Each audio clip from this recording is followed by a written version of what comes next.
ఇందిరమ్మ చీరల పంపిణీ కార్యక్రమాన్ని చేపట్టడం జరిగింది. ఈరోజు 1 కోటి మందికి చీరలు పంచాలి అని 6 నెలల నుంచి సంస్థలకు ఉత్పత్తి చేయడానికి ఇస్తే ఇప్పటి వరకు 65 లక్షల చీరలు మాత్రమే సరఫరా చేసిరు. అందుకే ఈ 65 లక్షల చీరలను గ్రామీణ ప్రాంతాలలో ఉన్న మహిళలకు ఈరోజు ఇందిరమ్మ జయంతి సందర్భంగా మొదలుపెట్టి డిసెంబర్ 9 తెలంగాణ తల్లి అవతరణ దినోత్సవం వరకు వివిధ గ్రామాలలో, తండాలలో, గూడాలలో, మారుమూల పల్లెల్లో అందరికి ఆడబిడ్డలకు ఒకరొకరికి పేరు పేరున ఇంటికి చీరల పంపిణీ కార్యక్రమాన్ని చేయమని చీఫ్ సెక్రటరీ గారికి, ఉన్నత అధికారులకు, జిల్లా కలెక్టర్లకు, రాష్ట్ర స్థాయి నుంచి గ్రామ స్థాయి వరకు అధికారులందరికీ ఆదేశాలు ఇవ్వడం జరిగింది. ఈరోజు ఇంకా 35 లక్షల చీరలు రావాల్సినవి ఉన్నాయి.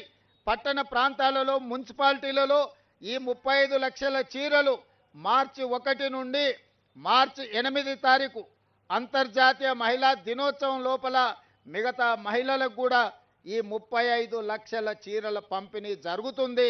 టోటల్గా ఈరోజు నవంబర్ 19తో మొదలై మార్చి 8 తారీఖు నాటికి 1 కోటి మంది ఆడబిడ్డలకు 1 కోటి చీరలు పంపిణీ చెయ్యాలని ఒక మంచి సంకల్పంతో ప్రతి ఆడబిడ్డకు సారె పెట్టాలని ఈ ప్రభుత్వం, మీ సోదరుడు ఈరోజు చేస్తున్న ప్రయత్నాన్ని నిండు మనసుతో ఆడబిడ్డల్ని ఆశీర్వదించవలసిందిగా కోరుకుంటూ, ఎవరు ఆందోళన చెందవలసిన అవసరం లేదు, ఎవరు రాలేదు అని బాధపడాల్సిన అవసరం లేదు. ప్రతి ఆడబిడ్డకు చీర చేర్చే బాధ్యత ఈ ప్రభుత్వం తీసుకుంటుంది, సీతక్క గారు తీసుకుంటారు. స్వయంగా సీతక్క గారు ఈ కార్యక్రమాన్ని పర్యవేక్షిస్తారు.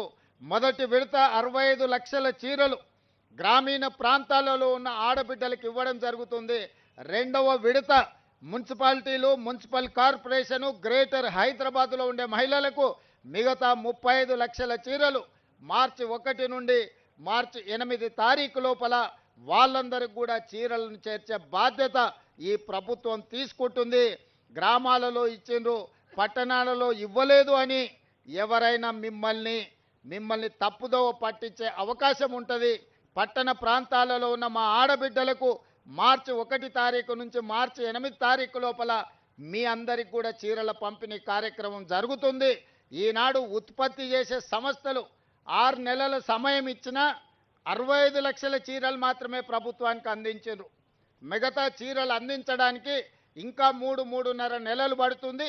ఆ 35 లక్షల చీరలు కూడా పంపిణీ చేసి ఆడబిడ్డల ఆత్మగౌరవాన్ని పెంచడానికి మన ప్రభుత్వం ప్రయత్నం చేస్తుంది. అదేవిధంగా మా సీతక్క గారికి ఒక సూచన చేస్తున్నా. మా సహచర మంత్రివర్గ సభ్యులు, రాజ్యసభ సభ్యులు, లోక్సభ సభ్యులు, శాసన మండలి సభ్యులు, శాసన సభ్యులు, మా గ్రేటర్ హైదరాబాద్